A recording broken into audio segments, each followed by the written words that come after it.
To replace this latch here, open the glove box with a T15, remove these 2 screws.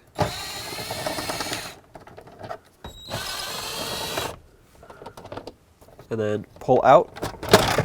Take out these 4 screws here.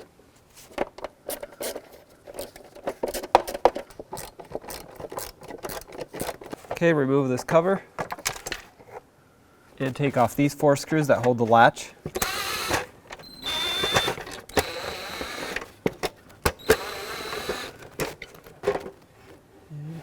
Here you go.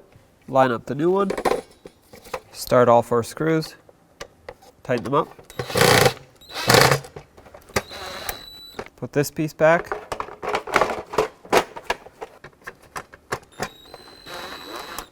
This is broken, so I'm not going to put a screw in.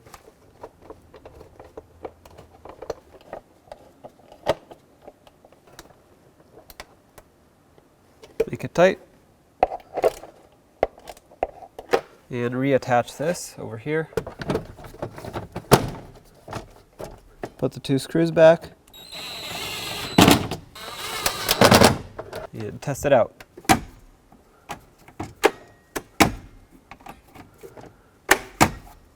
Perfect.